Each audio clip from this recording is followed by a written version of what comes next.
Oh, finally.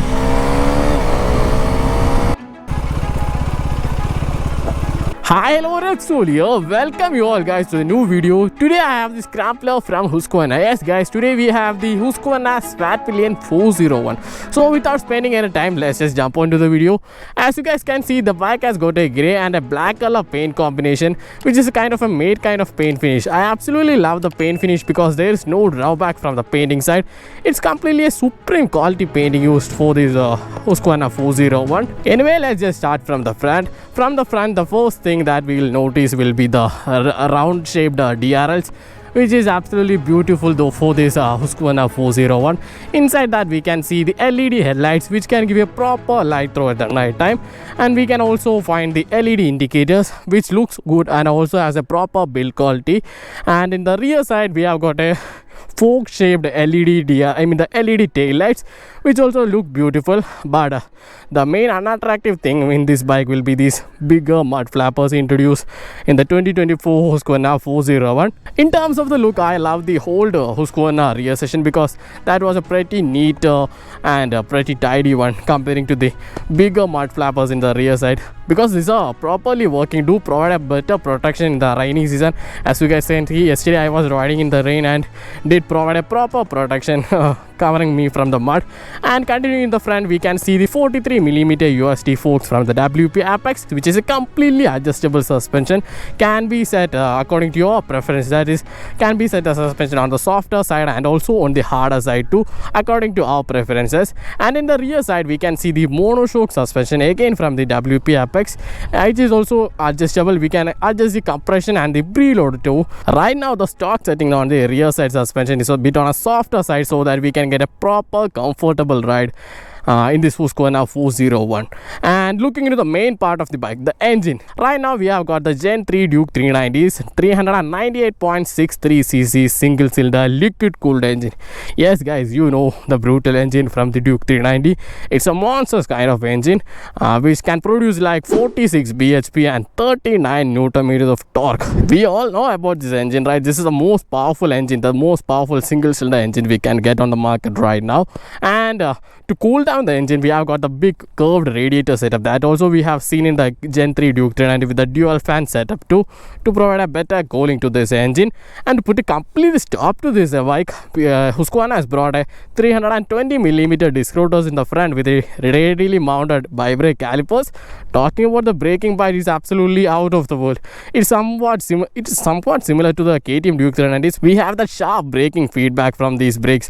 Absolutely love the front brakes, no negative on these brakes too. And again in the rear side we have got the 240mm disc rotors in the rear side with the bi-brake calipers too again, and rear brakes also works fine. And these bikes have also got the dual channel ABS, and again we can turn off the rear ABS in the supermoto mode. And talking about the other safety features, the bike has got the slipper clutch, and again we have got the traction control, but there is no 6-axis IMU, and also we can't get that cornering traction control, cornering ABS, that stuff and all. But we have got the basic standard features like the traction control and ABS. And we can look into the seats. We can see that the seats are longer and also wider too, which also have pretty softer cushions, giving that comfort while riding.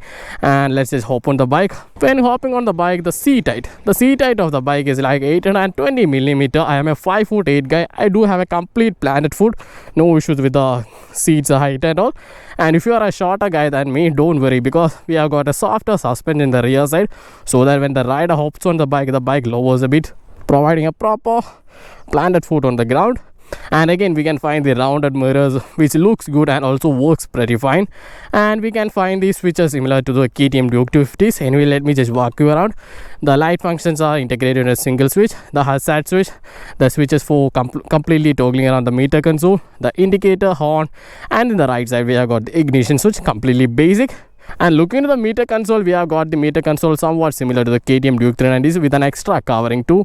And the top we have got the warning symbols, the speedometer, gear position indicator, the tachometer. In the left side we have got the fuel indication, the heat sensing, the average mileage, battery voltage, speed, average speed, the trip 1 info, and the mode we are on. And it has got only a single mode, the straight mode. the ABS control. And looking at the menu, we have got the motorcycle info, that's a ride mode. We have got only a single ride mode, that's a street, and the ABS settings, road, and the Supermoto, the traction control setting to turn on or turn off, and the quick shifter function. Yes, we have got a quick shifter that can provide a proper shifting without the clutch. And we have got the interface also. We can change the interface from the complex one to a much more minimalistic one according to your preferences. And the bike info, the trip info, it's 2025. We have got the all informations in the meter console too. And let me just get down and tell you guys other specs of this bike. The bike has got a 13.5 liters of fuel tank, and it has got a 390 engine, so mileages are similar to the KTM Duke 390s. We get a mileage of like 25 to 30 in the cities and more than 30s in the highways according to your riding pattern. And did I say about the tires? We have got the Apollo tires, dual purpose tires, and it has also got the spoke wheels but not the tubeless tires. That's a one greater drawback I found on this bike. Spoke wheels with tube tires, that's a not great combination, because during punches we need to completely remove the tires and stick the puncher, which is not at all a good thing for this kind of a bike. And if you guys are looking for a tubeless tires, you might need to switch the spoke wheels to the alloy wheels, which can be found in the Husqvarna 252. And talking about the tires, we have got the 110 session tires in the front side and the 150 session in the rear side, and the tire grips works properly in both dry condition and the wet condition, and of course the off-roads too. I was able to ride in all these three conditions and experience the tire quality, I mean the tire grip. And before going for a short ride, let's just hear the exhaust note too. Oh, it's on the first gear. Let me just turn to neutral. Yes.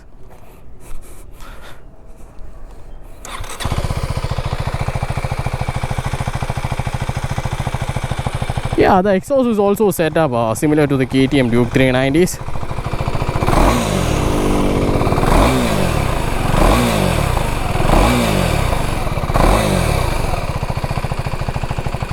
Yeah, it's a cool sounding machine.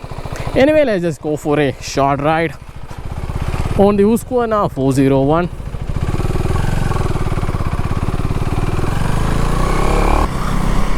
Okay guys, finally we have reached the roads, and since we see a bit traffic, let's just start with the ergonomics of this bike.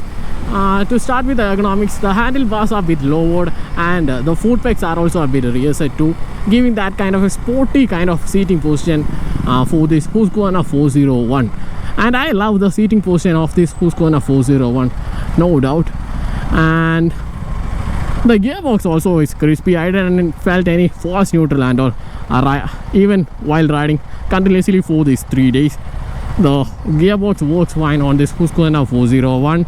And talking about the heating, since this has got the curved radiator and it don't heat that roughly as that the old generation KTM Duke 390, the Gen 2 or the Gen 1, it handles a bit better than the old generation KTM Dukes. And since this has got the a proper Gen 3 Duke 390 engine, the performance is absolutely on top, no doubt in that. The performance of the engine is a bit greater than I expected, and also the braking too. The brakes are better, sharper brakes we get on the Husqvarna 401. Okay, let me see how much speed this bike can carry in the 4th gear. I don't feel that kind of a knocking, no issues. Yes, in the 5th gear I feel that bit of knocking, but in the 4th gear at 30 kilometers per hour, the bike has no issues. The bike still picks up that speed if we open the throttle too. So it's kind of a nice engine down there, the KTM Duke 390's Gen 3 engine.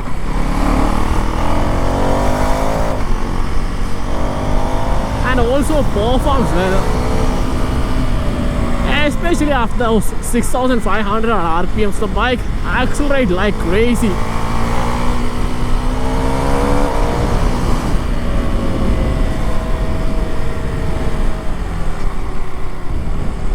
And the other thing we can talk about this bike will be its handling. The bike handles so smoothly, no issues with the handling and all. We have the proper grip on the roads because of these tires, the Apollo dual purpose tires. Since these are dual purpose tires, I thought these tires wouldn't give that much of a grip on the road. but those were fault assumptions because these tires works properly on this kind of roads, giving that better grip on both road and of course your off-roads too. And these quick shifters, man, this quick shifter works perfectly fine, no jerking and all. Look, no jerk expected. I mean, no jerk I have felt since riding this Husqvarna 401. Works perfectly fine. I absolutely love this machine, man, with a no doubt.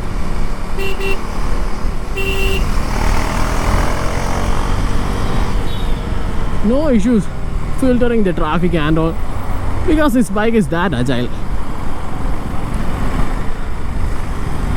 Oh yeah, yes, I think we have the signal turned green. Yes.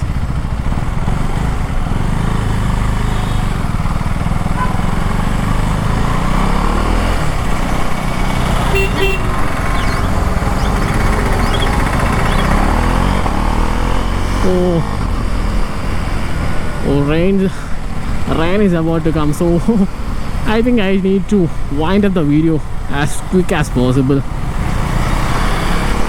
But also I need to ride this bike like crazy.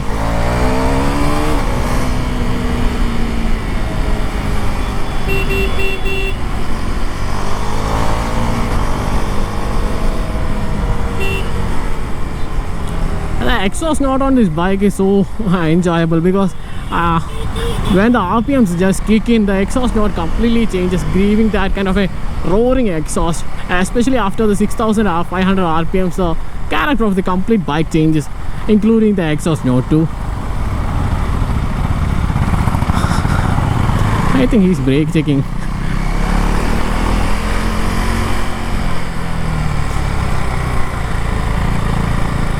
Oh, we have got the Spider-Man.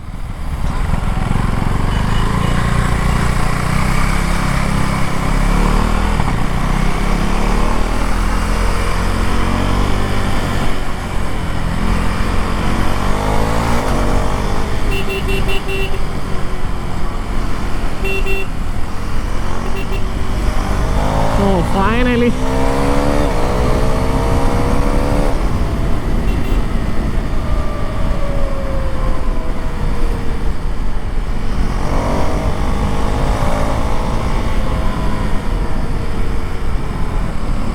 Okay guys, that's all for the Husqvarna 401's review. I think I have showed you guys most of the details you needed to know about the Husqvarna 401.